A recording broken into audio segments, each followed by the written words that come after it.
बिस्मिल्लाहिर्रहमानिर्रहीम।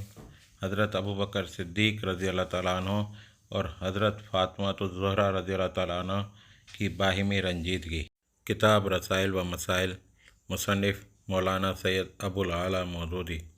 सवाल: एक शिया आलिम ने मुझसे फरमाया कि हज़रत फ़ातिमा रज़ी अल्लाह तआला अन्हा हज़रत सिद्दीक़ अकबर रज़ी अल्लाह तआला अन्हा से तादम मर्ग नाराज़ रहीं और उन्हें बद्दुआ देती रहीं।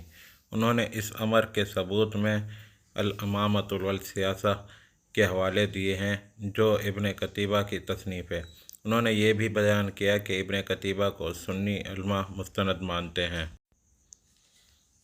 चुनांचे उन्होंने मौलाना शिबली की अल-फ़ारूक में से एक इबारत दिखाई है, जिसमें इस तसनीफ़ को नामवर और काबिल एतमाद करार दिया गया है। नेज़ शिया आलिम ने यह भी बयान किया है कि आपने भी अपने रिसाला इस्लामी दस्तूर की तदवीन में अल-इमामा वल सियासा में से एक ख़त नकल किया है, जो उम्मुल मोमिनीन हज़रत उम्मे सलमा रज़ी अल्लाह तआला अन्हा ने हज़रत आयशा ज़ोहरा रज़ी अल्लाह तआला अन्हा को लिखा था। बराह करम हज़रत फ़ातिमा ज़ोहरा रज़ी अल्लाह तआला अन्हा की नाराज़गी की हकीकत वाज़े करें। नेज़ इस अमर से भी मुतला करें कि इब्न कतीबा की किताब का इल्मी पाया क्या है और वह किस हद तक काबिल एतबार है।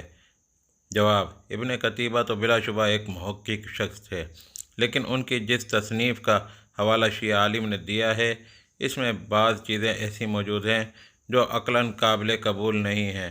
ख़ुसूसन हज़रत अली रज़ी अल्लाह तआला अन्हा और हज़रत फ़ातिमा ज़ोहरा रज़ी अल्लाह तआला अन्हा की सीरत का जो नक्शा उन्होंने नबी सल्लल्लाहु अलैहि वसल्लम के विसाल के बाद का खींचा है, वो ऐसा है कि अगर उसे सही मान लिया जाए तो इन दोनों बरगज़ीदा हस्तियों के बारे में अक़ीदत तो दरकिनार, अच्छी राय का बरकरार रहना भी मुहाल हो जाता है।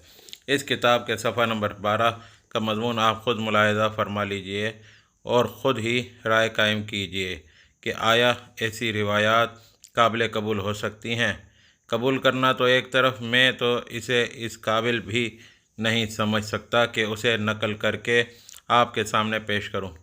इसी तरह की चीज़ें देखकर बाज़ अहले इल्म ने यह राय कायम की है कि ये किताब या तो इब्न कतीबा की है ही नहीं, या कम अज़ कम इसमें बाज़ चीज़ें ज़रूर इल्हाक़ी हैं।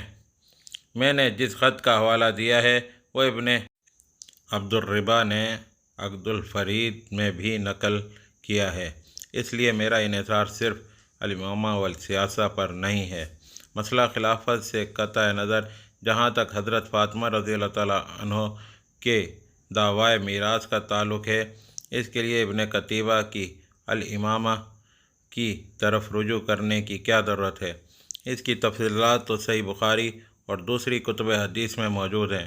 इन किताबों की मुस्तनद रिवायात से ये बात साफ़ तौर पर मालूम हो जाती है कि हज़रत फ़ातिमा रज़ी अल्लाह तआला अन्हा मीरास के मामले में हज़रत अबू बकर सिद्दीक़ रज़ी अल्लाह तआला अन्हु से नाराज़ तो ज़रूर हुई थीं, मगर हज़रत अबू बकर सिद्दीक़ रज़ी अल्लाह तआला अन्हा ने जिस बिना पर हज़रत फ़ातिमा ज़ोहरा रज़ी अल्लाह तआला अन्हा के दावे को कबूल करने से इनकार किया था, वो रसूलुल्लाह सल्लल्लाहु अलैहि वसल्लम का ये इरशाद था कि अंबिया अलैहिस्सलाम की मीरास उनके वारिसों में तकसीम नहीं होती, बल्कि उनका तरका सदका है।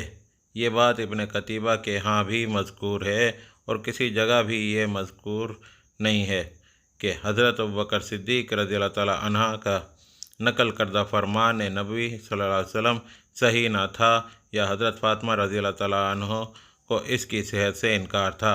अब आप ख़ुद गौर कर लीजिए कि हज़रत अबू बकर सिद्दीक़ रज़ी अल्लाह तआला अन्हा को नबी सल्लल्लाहु अलैहि वसल्लम के इरशाद की तामील करना वाजिब था, या उसको नज़रअंदाज करके हज़रत फ़ातिमा रज़ी अल्लाह तआला अन्हा की रज़ामंदी हासिल करना ज़रूरी था। हम तो इस बात का भी तसव्वुर नहीं कर सकते कि रसूलुल्लाह सल्लल्लाहु अलैहि वसल्लम का कौल सुनने के बाद उसे कबूल करने के बजाय हज़रत फ़ातिमा रज़ी अल्लाह तआला अन्हा इस तरह गज़बनाक हुई होंगी, जिस तरह गज़बनाक होने का नक्शा इब्न कतीबा ने खींचा है। अगर वो रंजीदा हुई थीं और उसका उन्होंने किसी शक्ल में इजहार भी किया था, तो इसके ज़्यादा से ज़्यादा बेहतर तावील یہی کی جا سکتی ہے کہ وہ حضور صلی اللہ علیہ وسلم کے ارشاد کو کسی اور معنی میں لیتی ہوں گی، اور حضرت ابوبکر صدیق رضی اللہ تعالیٰ عنہ نے جو مفہوم اس کا سمجھا تھا اس سے انہیں اتفاق نہ ہوگا۔ یہ تاویل اس واقعے کی نہ کی جائے گی، تو پھر اس الزام سے حضرت فاطمہ الزہرا رضی اللہ تعالیٰ عنہ کو نہیں بچایا جا سکتا کہ وہ مال کی محبت اتنی زیادہ رکھتی تھیں کہ خود اپنے والد ماجد اور اللہ کے رسول صلی اللہ علیہ وسلم کے قول کی انہوں نے پرواہ نہ کی۔ کیا سیدۃ النساء کے متعلق کوئی مسلمان ایسی بری رائے رکھنے کے لیے تیار ہے؟ خلفائے راشدین اور اہل بیت کی باہمی تعلقات کی ایسی تصویر ہمارے لیے آخر کس طرح قابل قبول ہو سکتی ہے جو فریقین میں سے کسی کی بھی شان اور عظمت میں اضافے کا موجب نہیں ہو سکتی؟ ہمارے ہاں اس امر میں بھی روایات مختلف ہیں کہ آیا حضرت فاطمہ رضی اللہ تعالیٰ عنہ اس واقعے کے بعد آخر وقت تک ناراض رہیں یا بعد میں راضی ہو گئیں؟ بعض روایات میں یہ ہے کہ ان کی رنجش آخری وقت تک رہی، اور بعض میں یہ ہے کہ حضرت ابوبکر صدیق رضی اللہ تعالیٰ عنہ بعد میں خود ان سے ملنے کے لیے تشریف لے گئے اور انہیں راضی کر لیا۔ یہی بات میرے نزدیک قرین صواب ہے۔ ترجمان القرآن، شعبان رمضان 1376 ہجری، جون 1957 ء۔